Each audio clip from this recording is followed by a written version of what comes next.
Everybody, welcome back to the channel. HDM here, and it is time to update one of the most powerful builds in the Elder Scrolls Online. That is the solo 1-bar Magicka Templar. This build literally has it all, a combination of powerful skills, massive self-healing, and an incredibly easy rotation that simply makes this build the best for soloing any content you want in the game, whether it's overland, world bosses, group dungeons, and of course solo arenas. I've made some great tweaks to this build moving forward into update 36 that actually make it more powerful than ever, so let's stop talking and get right into the video.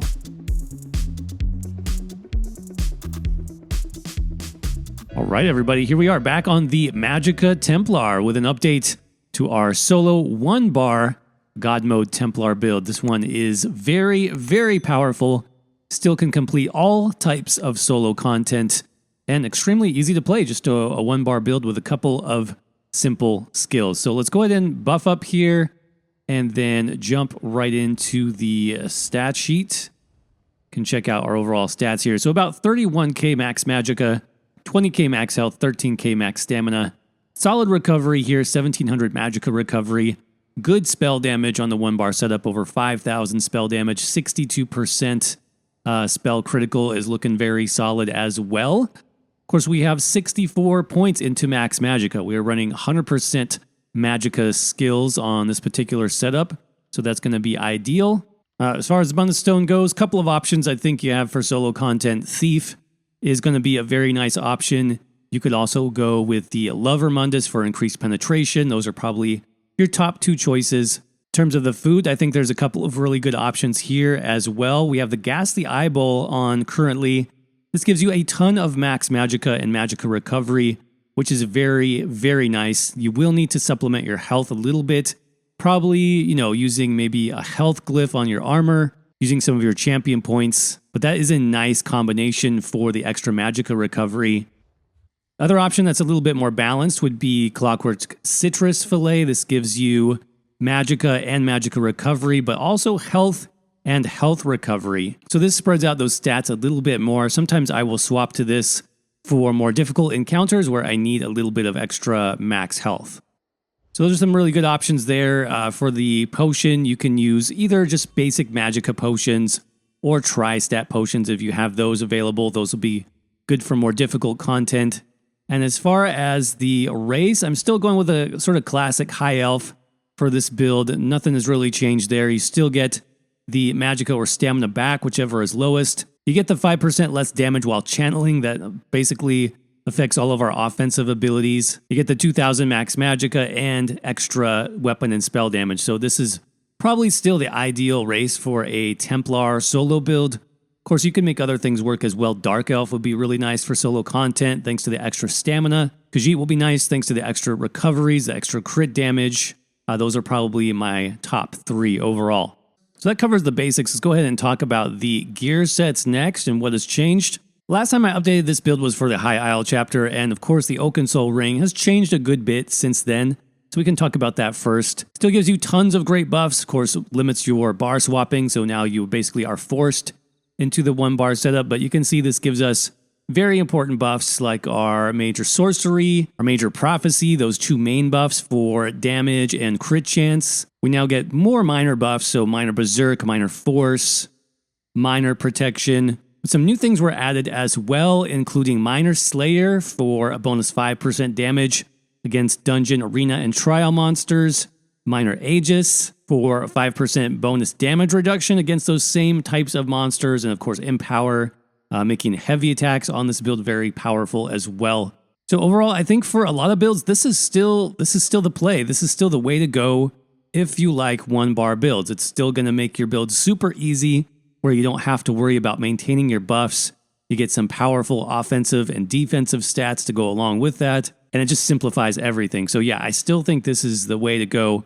Definitely recommend you pick that up. Now, our 2 main offensive sets, we're going to start with Deadly Strike. This is what I'm going to recommend for your main offensive set, because this just is great on Magicka Templar. It's going to buff all of our damage-dealing abilities, whether it's our Sweep, whether it's our Execute, even the Destruction Staff Ultimate.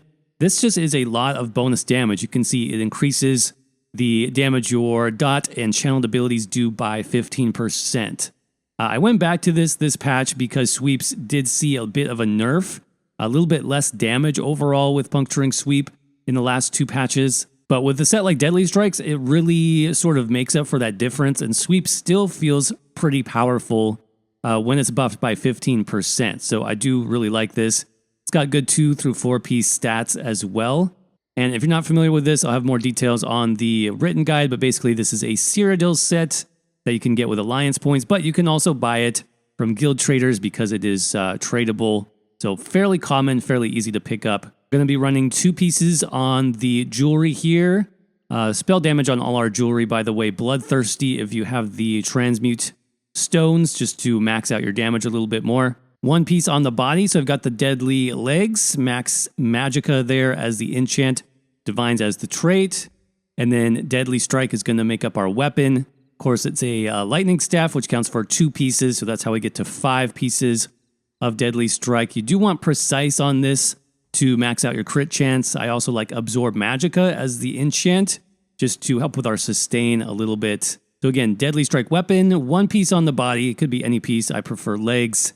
And then 2 pieces on the jewelry. And then that's going to bring us to our next 5-piece set. This has not changed. We're going with Order's Wrath, the powerful crafted set from the High Isle chapter. This gives us crit chance, weapon and spell damage, bunch more critical chance, and then 8% bonus critical damage and critical healing. This set is just a great all-around pick for any type of solo build. It's going to help you focus on crit as well as increased critical damage. Just a nice spread of stats and pretty easy to get. So I do recommend you pick this one up if you have not already. There are some new sets coming out in the Fire Song DLC that also do crit damage. In my testing, those are really similar to Order's Wrath. Probably not worth upgrading if you already have a set of Order's Wrath, because like I said, the new Gourmand set has just critical damage. Doesn't have as much crit chance, so it really is pretty similar in terms of damage output. So 5 pieces of Order's Wrath on the body. I did mix in a couple of different pieces here. So I went with a heavy chest for a little bit extra armor. Obviously, since the set is crafted, it's pretty easy to do that. I also threw on a max health glyph. Again, for solo content, you want to be at least above 20,000 health at all times, if not higher. So throwing on 1 extra health glyph is probably going to be pretty useful. And then divines for our traits here. Rest of my pieces on the body are going to be light. So we got the light waist, light hands, light feet, and then the light shoulder piece. Again, max Magicka on everything, divines on everything. That'll leave you with just 1 leftover piece for your monster set. So this, I think, depends on the content. For like Overland and a little bit more easy content, definitely Slimecraw is the way to go because of that extra crit chance. For more difficult content like arenas, you may want to substitute something like Krog for more penetration, and I'll have all those options listed in the written guide, so check the link in the description and the pinned comment down below for more information on that. But that is the basic setup. Again, we went with 5 Deadly Strike, 5 Order's Wrath, with the Slimecraw 1 piece, and then of course the Oaken Soul Ring. Let's go ahead and talk about the skills next. Starting with the first skill here, Purifying Light. This comes from the Dawn's Wrath skill line. This has been changed in the Fire Song DLC, by the way. It still does bonus damage, but the big change is you can see there on the bottom of the tooltip, you can only have 1 Purifying Light active at a time. Now for me, I don't think that's a big deal. Since this is single target, I tend to just use it once anyways and forget about it. So the change here I think is fine. It's still going to do a very nice amount of burst damage. And the main reason, honestly, you want to use it for solo content is the extra heal. This is basically a free heal that you get every 2 seconds for 10 seconds total. What I really like about this as well is the enemy doesn't have to be alive to receive the healing. So sometimes I will throw this on at the very end when I'm about to finish off an enemy. That healing effect is actually ground-based in the area, so then the heal is going to remain for 10 more seconds. And if you plan ahead, if you get good enough with this, it's very easy to stay alive. This combined with the healing you get from Puncturing Sweep and one of our other skills, basically 3 passive heals at once as long as you are good with understanding your positioning and staying within that light area to receive the heal. So that's a really good skill. I definitely recommend that you master this and get used to it. Next up, we have a couple of options. Solar Barrage from Dawn's Wrath is going to be great for clearing through dungeons, clearing through trash, grinding experience for the extra AoE damage. Great skill. For more single target encounters and boss fights, definitely swap that over to Radiant Glory. Radiant Glory actually is the execute for the Templar class. And I choose this morph because it gives you healing. 22% heal for the damage inflicted. You want to switch over from your main damage skill sweeps over to Radiant Glory. About 25% or so. It's going to give you a huge increase in damage in that execute range. Plus, you still get the bonus healing from this morph that you would get normally from Puncturing Sweep. So again, very easy to maintain your health bar in solo content. Speaking of solo builds, a great skill I recommend you throw on is going to be Elemental Drain. This is from the Destruction Staff skill line. Not only does this debuff enemies, so it's great for bosses, it also applies minor Magicka Steel, giving you even more Magicka Sustain. So this skill is great in controlled encounters, like I said, where you have maybe 1-2 enemies, maybe just a basic boss battle.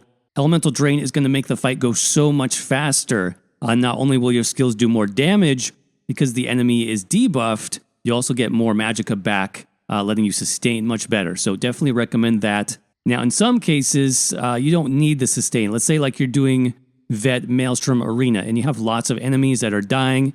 You can get sustain back from siphoning spells in your champion points. I would recommend just throwing on some defense here, maybe a shield like the light armor shield called Dampen Magic.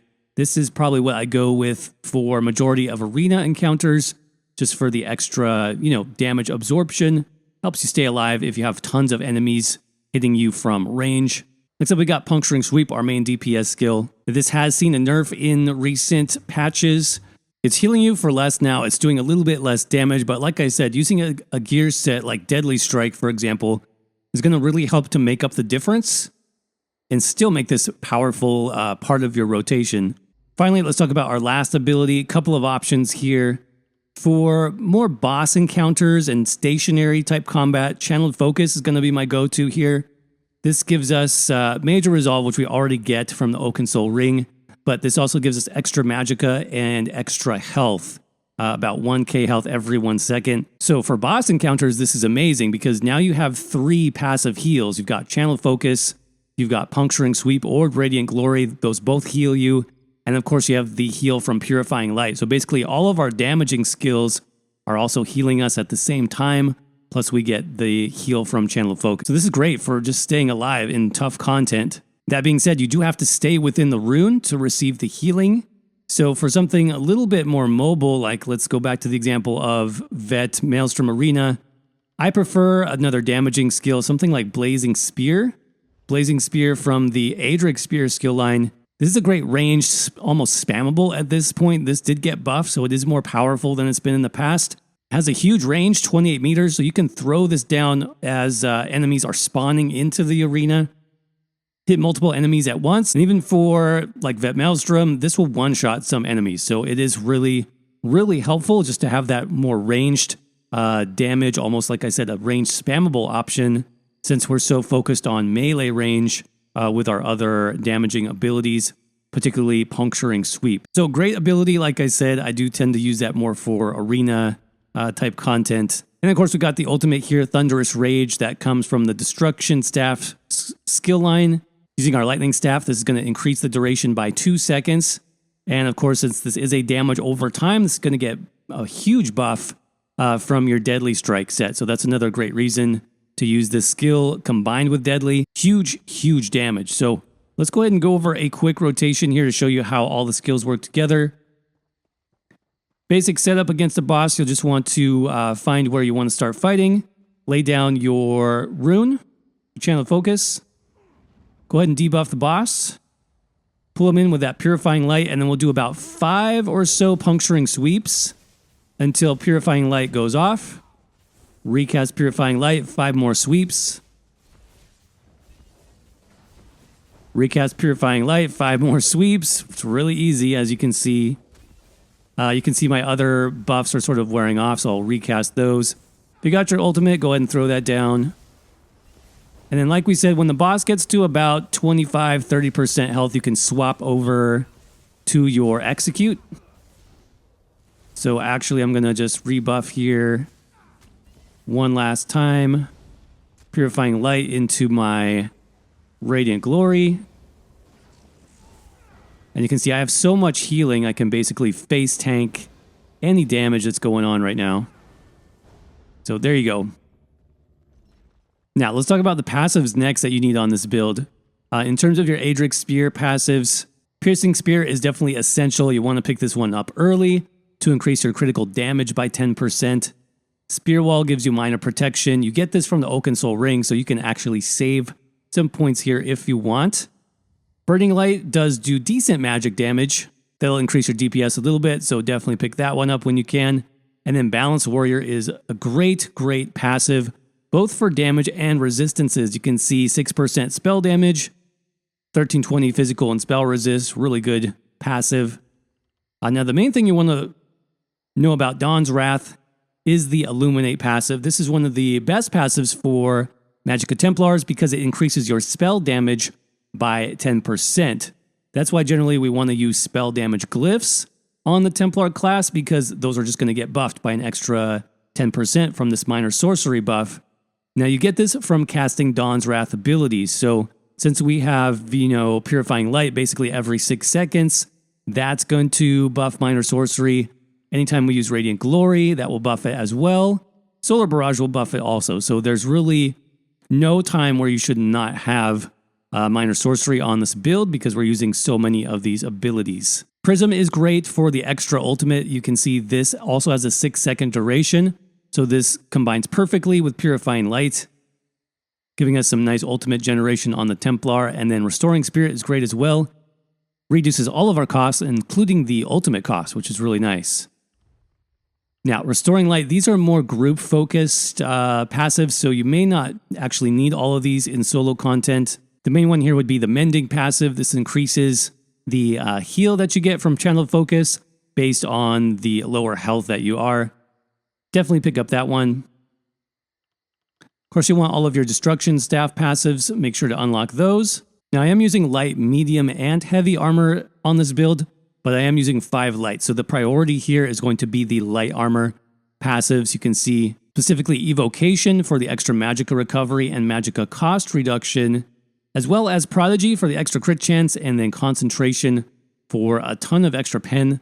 Very helpful for soloing. Now, as far as guild passives, we're actually not using any guild skills on this particular setup, but you can still get a nice bonus from the Undaunted guild if you have this maxed out, because Undaunted Metal gives you 2% max health, max stamina, and max magicka for each type of armor you have equipped. So that's why I'm currently using 5 light, 1 medium, and 1 heavy, just to have those extra max stats. I feel like that's really helpful, especially the extra health when you're playing solo on this build. Of course, you want to unlock your racial skills and then alchemy, medicinal use for the extra potion duration. All right, let's talk about champion points next. As usual, I will have these in written format over on the website. Link for that will be in the description and the pinned comment down below if you want to see all the slotted stars, all the passives, but we can just quickly review these. So on the green side, we have Treasure Hunter, Rationer, Liquid Efficiency, and Steed's Blessing for our slotted stars. In the blue tree, we went with Wrathful Strikes, Fighting Finesse, Biting Aura, and Master at Arms. In addition to that, make sure you pick up your Extended Might passives here. For example, Flawless Ritual, War Mage, and especially early on, if you're trying to solo difficult content, make sure to pick up the Preparation passive. This gives you 10% damage reduction, which is great. Great passive for soloing. And then as far as the red tree, a couple of different options here. I do prefer Rejuvenation for the recovery, Fortified for the armor, Boundless Vitality for the health, and then typically I'll use Siphoning Spells for, the extra Magicka recovery. 1500 Magicka back when you kill an enemy is really powerful for soloing dungeons, solo arenas, that type of content. But of course, that if you have, one target, like a boss fight or something, this really is going to do nothing for you. So you could do something like Bastion, for example, if you're using the light armor damage shield, that's going to give you 15% bonus shield size, that's pretty helpful as well. But those are the main slotted stars. Like I said, if you'd like to see those broken down by 300, 600, 900, and 1200 champion point ranks, make sure to check out the written guide for all of those listed for you. Last but not least, we can go over the outfit style if you are curious. So in armor styles, I believe these are all light armor styles. We've got a mixture of the Arc Stand Armory set. So this is like the hat, the shoulders, the gloves, and then the other pieces are going to be like the body, for example. Those are going to be Ancient Daedric style. All right, everybody, and with that said, that's going to wrap up this build update to the very powerful 1-bar Magicka Templar solo build, God mode for the Elder Scrolls Online, moving into update 36 and beyond. Hope you guys enjoyed this update. Of course, if you did, make sure you crush that like button so YouTube knows to share this video out with other viewers. If you're new here and you'd like to see more build videos, more ESO guides and news, make sure to hit that subscribe button as well. And if you'd like to support the channel further, we do have a channel membership right here on YouTube with tons of great perks like early access to videos, members only Discord, and for our tier 2 channel members, our exclusive build library with lots more unique and off-meta builds that you will not find anywhere else. If that sounds good to you, just click on that join button down below for more information. And as always, thank you all so much for watching. Hope you're doing well. Stay safe out there, and I will see you around in the next video.